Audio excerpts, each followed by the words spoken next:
Hello, students. Good day. Dr. Raskob here. I'm glad to be back with you as we continue our course in healthcare policy and law. And the topic we're going to now cover is Chapter 12 in your textbook, which deals with healthcare quality. And the materials covered in this chapter are listed in this slide. We'll talk about the role of law as it influences healthcare quality. We'll talk about the importance of licensure and accreditation in the context of healthcare quality. We'll spend some time talking about medical errors and the efforts to reduce medical errors as a way to improving patient safety and quality. The concept of the professional standard of care is important when we think about healthcare quality. And then we'll talk about an important law briefly, though, but because it's a very, very complicated law called the ERISA law and how that has influenced healthcare quality. And then we'll end off with recent efforts to measure and incentivize providers to improve and provide high quality healthcare. And I'm going to do this by splitting this into two parts. So there'll be a part 1 and a part 2 of this this lecture for chapter 12. Now, the law has been used in healthcare to address problems such as racial or ethnic disparities, for example, in access to care, or geographic variation in delivering care. Policy changes in healthcare, legal changes, and lawsuits sometimes are needed because the quality of healthcare is greatly influenced by the marketplace and also by new changes, new technologies that develop and move quickly as they are implemented into healthcare. And so a third and very important reason is that the payers, such as a managed care organization, are involved in both paying for healthcare, but also delivering care to the patient in that three-part relationship that we discussed very early in the course.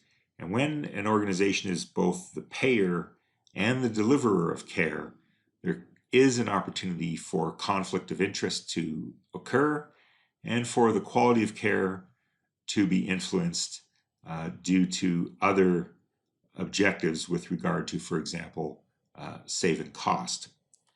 The law therefore serves as a way to monitor healthcare quality and to ensure that individuals are receiving appropriate quality of care. And to do this, the law has defined a professional standard of care, which we'll talk about in more detail. It has established liability for providing substandard care. And this is a very complex area, and there are lawyers and whole law firms that specialize in healthcare law, medical litigation, malpractice, etc. And this is a very important area and one with a really good career opportunity for those who are interested in pursuing a law degree. The Employment Retirement Income Security Act, known as ERISA, is also a very important influence on healthcare quality, but it's a very complicated law, a profound law that's had a sweeping influence. We'll only touch on the main conceptual points of the ERISA law, because this is not a legal course, and I don't want to get bogged down in a lot of the technical legal things, but more the conceptual issues as they relate to policy and providing quality healthcare.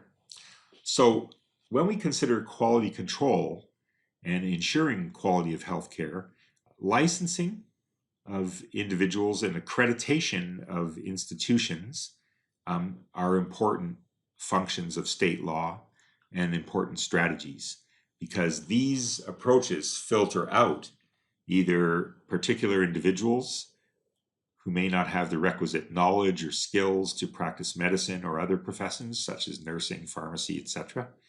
And it will also evaluate and deal with, for example, institutions which may not be up to par in their processes and care delivery.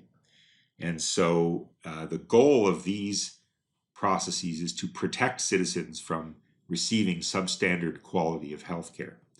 Now, the state licensure laws define two key areas. One, the qualifications required to become licensed as a physician, nurse, pharmacist, dentist, and so forth. And then the standards that are required to maintain ongoing licensure and renew your license at regular intervals. Now, historically, licensing has been used only bluntly in that a state can only grant or deny a license. There's no middle ground. The state licensing schemes are really designed to protect both the public but also the professions from dishonest or incompetent providers. And they're not really structured for the ongoing monitoring of healthcare. Most state legislatures depend on professional associations or accrediting bodies to have sufficient ethical and practice standards to regulate healthcare, often through peer regulation. And these standards exist, but the impact on the day-to-day quality of healthcare is sometimes debated by experts. In any case, state medical associations have important roles.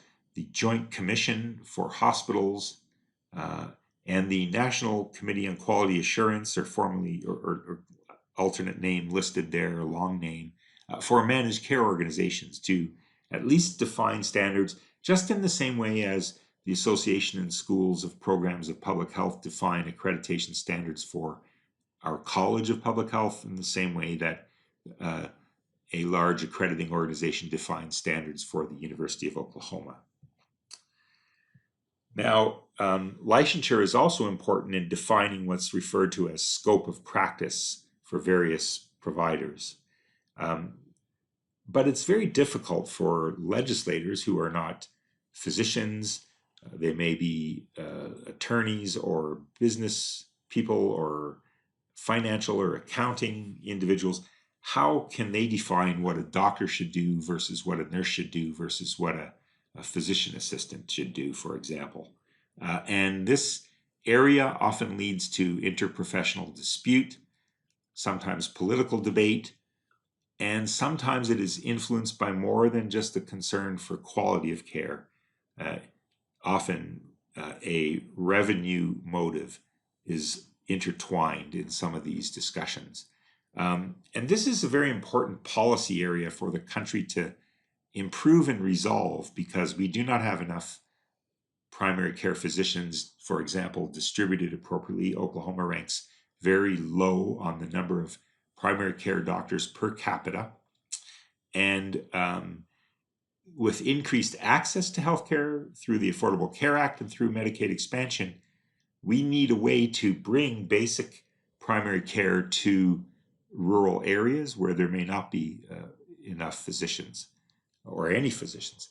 And so nurse practitioners, pharmacists, physician assistants, for example, all of these individuals, community health workers, all of these individuals can play a very important role in helping bring healthcare delivery to underserved populations who don't have real access to, traditional primary care or a medical home. And this is very important. This is going to get more debate, because historically the medical profession has been, at least in Oklahoma, somewhat reluctant to give up scope of practice or authority over certain areas and to have other practitioners involved there. And sometimes those debates have been appropriate and other times not necessarily so, but it's clear that the future of healthcare in the United States is going to require some serious thinking about this area so that we can bring healthcare to underserved areas. And for example, we talked about alternative approaches in the Introduction to Public Health course, where I gave you a study of sending pharmacists in to African American barbershops for the purpose of detecting and treating hypertension, which can have a very, very important positive impact on the health of individuals. That's a great example of, I think, what we're going to see more of going forward. And then states should modify their appropriate scopes within their licenses for these different health professionals. Medical errors are a very important public health problem. They're not a new problem, but it's relatively recently that they are being thought of as a public health issue. So much so that they may now be thought to be the third leading cause of death in the United States. Now, these medical errors can have broad effects on society. Individuals may be injured severely so they are unable to work or less productive at work. They lose income. They aren't spending in the economy. And there are ongoing costs of correcting injuries that may occur, such as additional healthcare costs or other costs related to rehabilitation and remedy of these individuals' injuries. And all of this broad impact supports considering medical errors as an important public health problem. And indeed, there are two famous reports by the National Academy of Medicine, formerly called the Institute of Medicine, which have addressed the issue of medical errors. The first was a landmark report called To Err is Human, Building a Safer Health System. This is listed on the bottom. And the follow-up report was Crossing the Quality Chasm, a New Health System for the 21st Century. So the first report really was defining the problem and the scope of the problem. It indicated that up to 100,000 individuals in the United States may die each year from medical errors. And Crossing the Quality Chasm began to outline a conceptual framework for improving quality of care and strategies to reduce medical errors and improve patient safety. Now, the causes of medical errors are many. They're listed here in the slide in terms of major ones. Failure to do something, complete an intended course of action, undertake appropriate diagnostic tests, administer appropriate treatments, follow up with the patient to see if they are responding or are okay, to act on some laboratory information that's received. These have been examples of really serious problems which led to both serious and fatal outcomes sometimes for patients and very prominent lawsuits in the news. Sometimes a medical error may be that the wrong course of action is implemented. A surgery is done when it shouldn't have been, a drug is given when it shouldn't have been, or the wrong drug is given. Medication errors, particularly, are estimated to cause 1.5 million injuries each year in the United States. Injuries through either prescribing, administering, or dispensing medication. Each of those steps may lead to an error. The doctor may write the wrong dose or frequency or the wrong drug. The nurse may not administer it properly or the wrong drug. Sometimes the names of drugs are similar and get mixed up. And dispensing errors can occur, again, in the wrong tablets, wrong dose, etc. Or providing a drug to a patient who has an allergy to that drug that wasn't recognized or noticed. Sometimes there may be faulty equipment or products. This may not even occur necessarily immediately, but years after implantation, for example, of a hip implant or a pacemaker or any number of medical devices, there may be problems that lead to injuries. Failure to stay abreast of recent advances in the field by healthcare practitioners, very, very important, because this field, most fields of healthcare and medicine now are moving very quickly and advancing. Many new drugs, many new treatments, a lot of detail, and a lot for these individuals to remember. Errors can occur when the optimal treatments are not known and where we don't have clear evidence-based guides for treating patients. The more flexible and variable treatment is across different physician providers, for example, then there is opportunity for error. And finally, the culture of medicine historically has, not really worried so much about this, but now, again, really since these reports of the National Academy and more emphasis within the Affordable Care Act, this is getting much, much better and a very significant attention to move away from the secrecy and non-reporting of errors, efforts to move away from the unwillingness to question an individual physician's practice or provision of care, such that we have peer review and so forth. These are changing, and this is for the better and needs to happen in order to reduce these errors. Now, there are some strategies. Hospitals have developed a couple of strategies. One is risk management programs coordinated by non-MD personnel within and in their facilities to reduce the likelihood of an error. For example, a good example of this is when you go to the hospital now or to an outpatient surgery clinic or so forth, you will be asked by more than one person, what's your name, what day it is. They'll come and see you. They'll look at your wristband. They'll want to question and validate that you're the appropriate person. And they'll ask you, what are you having done today? Well, I'm here for my colonoscopy or so on. So that you have multiple checks of an individual on who the patient is, what they're having done, and importantly, so I'm having a lump removed from my left breast. Well, it's important that the patient isn't prepped and set up for the surgeon to operate on the right breast. And those type of things have happened, or amputate the wrong leg.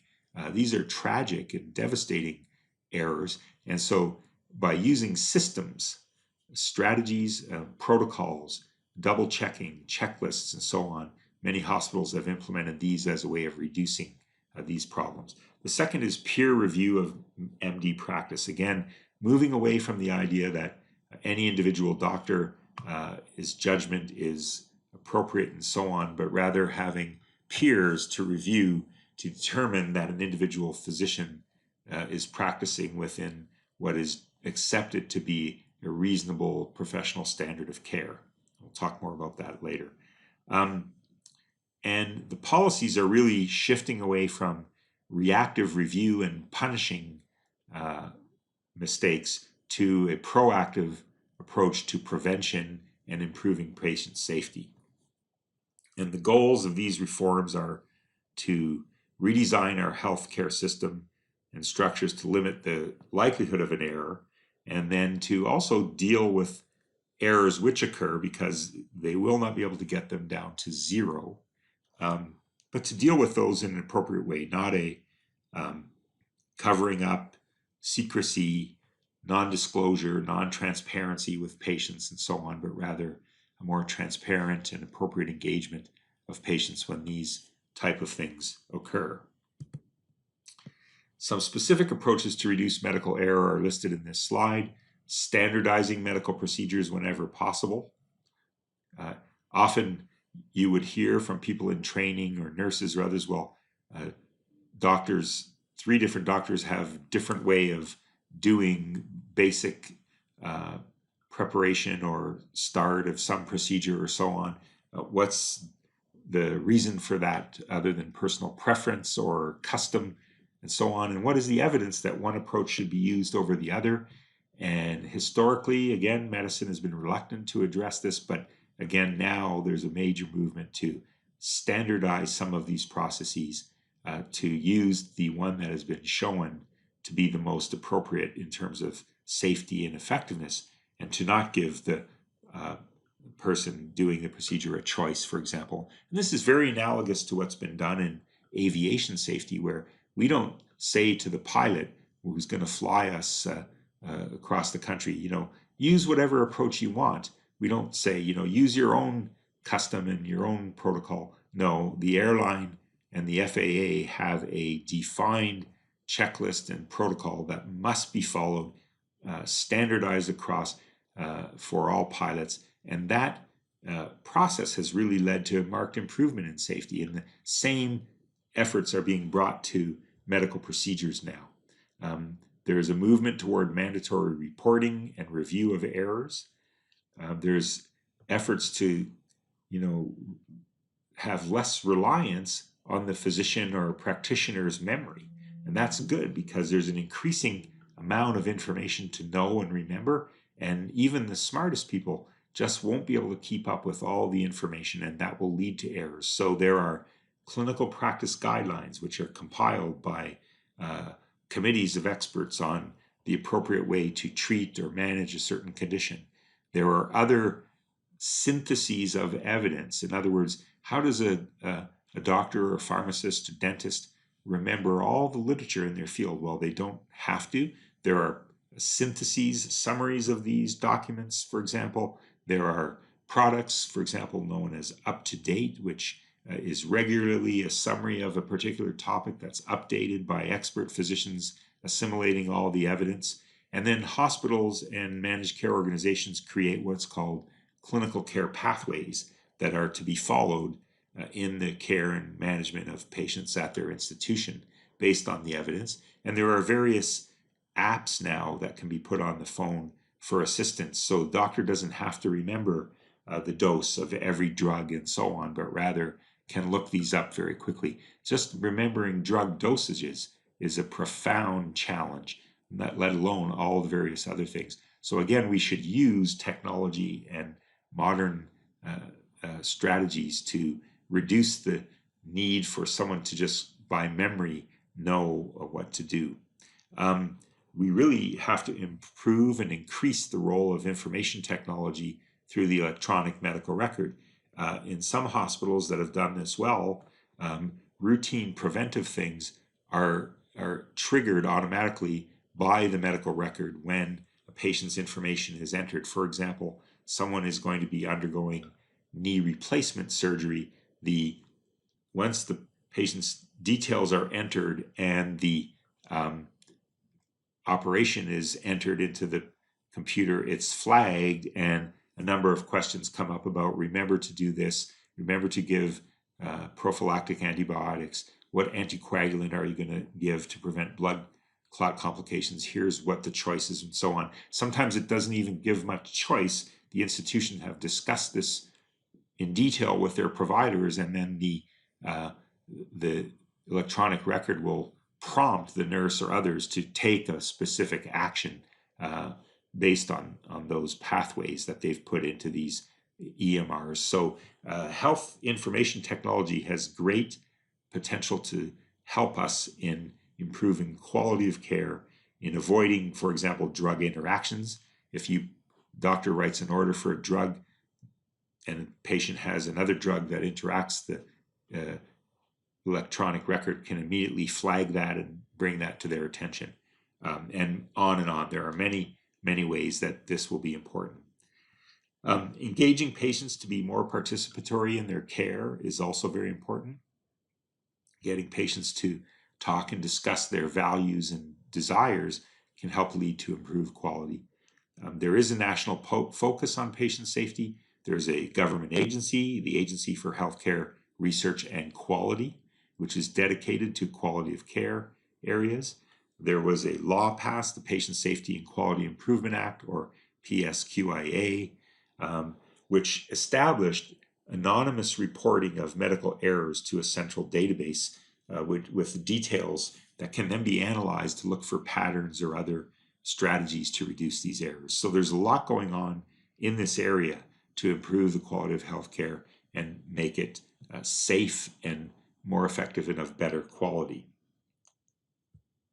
Well, that completes the first part of this discussion of healthcare quality policy and law. And I'll be back with you with part 2 of the details in Chapter 12 very shortly.